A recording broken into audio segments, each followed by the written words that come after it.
Not the smaller rats. The smaller rats are not much of a problem. But the pig rats. The pig rats, man, I tell you.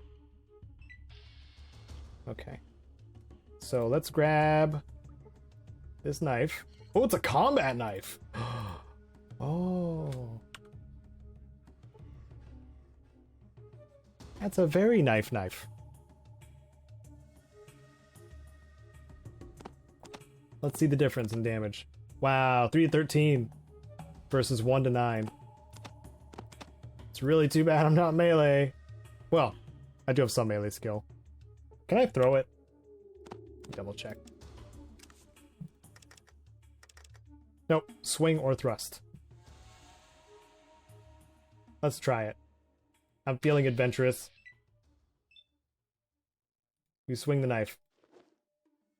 We miss. And it's dead. It has about the same hit chance as punching. My melee is at 66. Okay. Well, that was an experiment, wasn't it? I'm gonna stick to punching. No groin stabbing on my watch. Not this time. Maybe on a separate playthrough. If that ever happens. Took a long enough time for this one to happen. Okay. For the rest of my question about whether or not to have groin shots or eye shots in VATS, I think I would go for groin shots. Not just because it's, you know, hilarious in this thing. In like a perfect world scenario, I think. Because changing character models to like include that in their jib animations and stuff like that would be a lot of extra work for the people that are, I mean, setting up the bloody best systems in the modern Fallout games. I'm not a game developer. I don't know entirely how it works, but I'm pretty sure when a limb explodes into chunks, it's a lot of work to make that happen. And when an entire body explodes, it's probably a lot of work too. Now imagine just like punching a hole where the groin's supposed to be, like right through the pelvis and nothing else. I can imagine that would be a nightmare to do. Whereas eyes, you could just remove eyes, I think. Again, not a developer, but I would imagine that removing eyes in a gruesome fashion would be a lot easier than removing groin, pelvis area. Pelval area? Joshy Nice says, "Howdy, Credo. I started playing Wasteland 3 myself and was curious, when you first get your third and fourth companions, do you think the preset characters are good enough, or do you prefer making a whole new character? Won't lie, I missed that option at first and would have to choose to scratch make a new character. I believe you can store the preset characters at the recruitment dude and make new ones and like choose your leaders of the team. I think you can. I could be wrong on that, but I personally haven't had much of a problem with using preset characters. There is like some downsides to it. Like I don't think they start with quirks. Like I think that's the main thing, which are basically traits for anybody else who's not familiar with Wasteland 3. They're basically traits. The Wasteland 3 has a whole bunch of them and they're hilarious and fun and stuff. That's the only reason I would think of making new characters. It does seem like the preset duos are designed to complement each other. And the only other conflicts I would see would be with story-based companions. So I honestly, I don't really have an answer for that. It's if it doesn't feel right when you're playing with those presets after that certain point, I would drop them. But otherwise, like I haven't really had too much of a problem when I start with presets, because you can build them out and make them just as powerful as a character you customize, possibly without a quirk. So yeah, I hope that answers your question, Joshy. Yeah, and And yeah, save the rest of those questions, or at least, or drop one down here, and then next episode drop another one down. The rest of you, yeah, add some questions and discussion topics. I'm pretty sure at this point I'd be running a bit dry anyway, so please, let's continue talking about nerdy stuff. I like doing this. That's got to be close to death. There we go. That mole ratty's dead. They look very different than they do in the Fallout 3 and onward. Quite a bit different. Maybe it's because of change in locale. Maybe it's that. Because these ones look like actual moles mixed with rats. Whereas the Fallout 3 and on look like actual naked mole rats, which are a real thing. Very interesting. Pig rats? I don't know. Probably Big Mountain experimentation or something. I don't even know the origin of these things. Could even be Enclave experimentation. Like, trying to figure out a food source and it being too corrupted and pulling an institute and just unleashing it on the wasteland because they weren't satisfied with it. Did the same thing with intelligent death claws, oddly enough. There we go. Man, these things chomp through my health bar like crazy. Okay, time for a little more backtracking and resting. You're gonna see that a lot. Good thing I got the armor that I do, though. I am glad about that. And the toughness perk. So this is gonna date the video, but I don't really care. I just feel like talking about it. What do you guys think about the re-release of Skyrim again as the anniversary edition with Creation Club content included? Are you gonna get it? Did you get it if you're watching this later? Well, that also depends, because these episodes are gonna be twice a week. This one might release close to when the anniversary edition comes out. But what do you think about the Creation Club content now being, well, becoming vanilla content, I guess, for Skyrim? Me personally, I'm kind of dreading it, because a few years from now people are going to be asking, especially like first-time players, if you can imagine there's first-time players for Skyrim still, are going to be asking why I didn't include something in a guide that's from Creation Club content, if you understand. And I have done Skyrim to death for my channel, I think. Not saying I won't ever go back to it, but it's easier and easier for me to get exhausted by it, if that makes sense. So, yeah, I'm anticipating that, and I'm not excited for it, for those correction comments happening. I think now that we're back in the game, nice to get some dynamite, but it also hints at what I need to use the dynamite for, because I can't kick this door down. I really wish I could, but the game says no. So what I'm gonna have to do is break it down with some dynamite that I just found and run away. I hope that doesn't crash the game. Game's still stable. Didn't crash. Hey! I don't think I've run into any like explosion crashes like since getting the game set up to where it's playable for me. I don't think that ever happened in Fallout 1 either. Yeah. I think it's all good. So now you'll notice that we're on the surface again. In Trapper Town, but now on the opposite side of the fence. So now we can access this old vehicle and get the goodie that's in the back seat. But also, in case you didn't know, this Nuka-Cola machine I'm wondering if it still works. I put this in my tips and tricks, I think.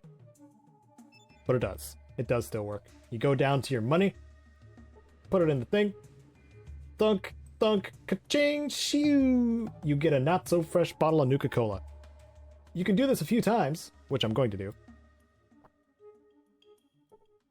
And then flip the bottles. Well, not flip the bottles, but sell the bottles for a higher price than you paid. If the mechanic of the year suddenly appeared next to you, both of you couldn't fix this rusty heap. I didn't do the car thing. I did the machine. Do the machine. Thunk thunk ka-ching shoo! You dodge the can of Nuka-Cola. It's a bottle, not a can. Come on, developers. Being so harsh. You want to see how many oh man, I could talk about this. You recall people being upset, just fans here and there being upset about Fallout 4 including Jet in pre-war locations. I would like to point out that they've done a fantastic job of keeping most of the established things intact, while kind of designing their own world around it, around the Fallout lore, after Interplay went under and Bethesda got the license. Because there is a situation involving Jet in this game that kind of conflicts with itself. And I'll probably point it out when we get to it, but I'm wondering how many things we can run into in Fallout 2 that are conflicting with, like, even Fallout 1 lore, because there's a lot, is what I'm trying to say. So, not something to get too worked up about, I would say, because the primary thing about Fallout is to enjoy it, and I'm enjoying it. I hope you guys are enjoying it too. The machine seems to be out of stock. Finally. A few bottles rocketed out of the machine past my head.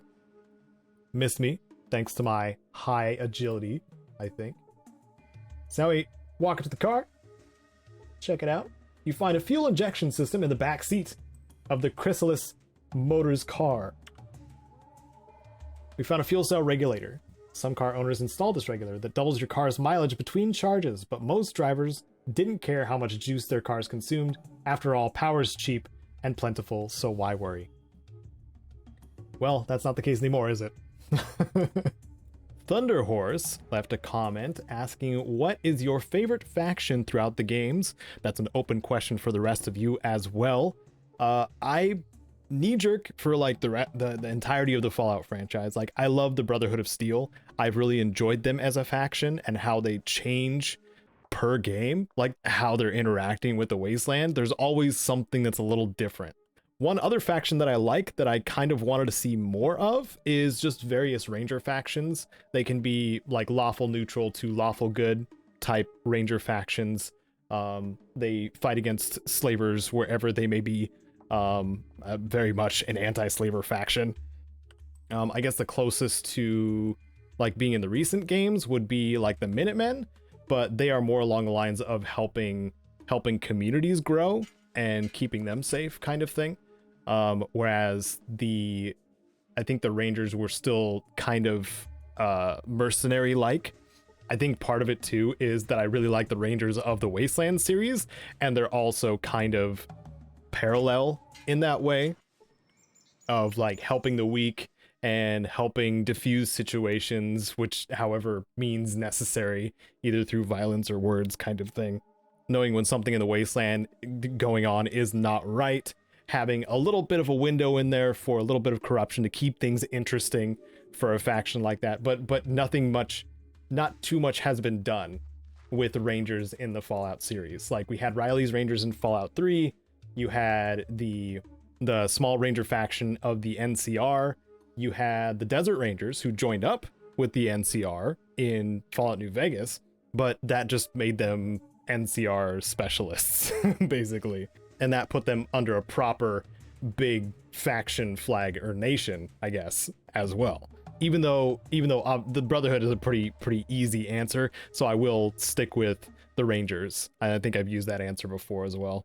I think you could also call them most underrated. I just want to see more Rangers in future Fallout games and have them be a little bit more of an active role, or that just Ranger archetype, I guess. Thank you for the question, Thunderhorse. Oh, we were going to check reputation at some point, weren't we? Karma. I'm idolized by Arroyo, obviously. That's my home village. Klamath, though, they accept me, finally. They're the bartender at the Golden Gecko gives kind of a idea of how the people feel about you. But here we go. Back to dude. There might be something. Oh, the blades. What? Kid was just saying, "Can I join your tribe?" No, it's my tribe. You know, geckos taste a lot like something else if you cook them right. Can't rightly remember what though. Is it people? I totally butchered that, so I'm not going to try to read it again. What about this man? It's just a squatter. Does he have anything to say? I heard that the rat god's dead. Not that I believe in stuff like that. Interesting. There's a farm here. Still gotta figure out who's... How did that kid get over there and buy the fence? Gosh dang it, stupid kids. Oh my goodness. Run around, making loud noises. I'm becoming an old man as this playthrough is progressing. Like I've already got the body aches. I've already got negative views on most children. Not a fan. I have opinions on things that people consider wrong.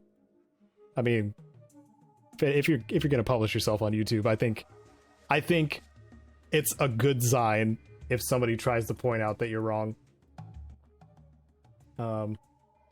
Even if they're not right either. I think that's a good thing. You don't seem to be too popular in this part of town. Well, maybe the jury's still out on you. What can I help you with? So he doesn't really change his attitude. That's what I was kind of looking at there. So now our options are to go to Trapper Town. Maybe we should get Sulik first. Who's this guy? One of Klamath's citizens. That doesn't tell me anything. A worker. Who is the still guy? Man, I don't know. Is it this guy? He says, "Hello there, haven't seen you in Klamath before. I'm Aldo, the town greeter. It's my job to greet everyone new in town and to answer any questions they might have about our bucolic little burg. Welcome to Klamath. Who might you be? My name's Caedo, thanks for welcoming me here. Well, friend Caedo, since you're new here to these parts, and look as though you could use some pointers, that I'll let you know that it's customary to tip the town greeter before asking any questions and such. Here's a tip for you, stay away from the booze for a while." He says, "Thanks for nothing. I hope that you don't stay in town for too long. We don't need your kind here. Tribals, they're all the same." Just don't dip into the sauce too much, bro. That's all. Be sober when you greet people. Maida, let's deal. What else are we dealing in? Can I get money off you? For all these Nuka-Colas that I got? So that's 54. I should do this later. After I've thrown everything in here that I can. Okay, 214. There we go. Bam. Offer. Boom. Done. Special thanks to Wasteland Legends, Sven, and the rest of my patrons on screen now. You can catch future episodes of this playthrough on Wednesdays and Fridays, noon and 10 a.m. Pacific. I'm Caedo Genesis. May you wander the wasteland like you own it.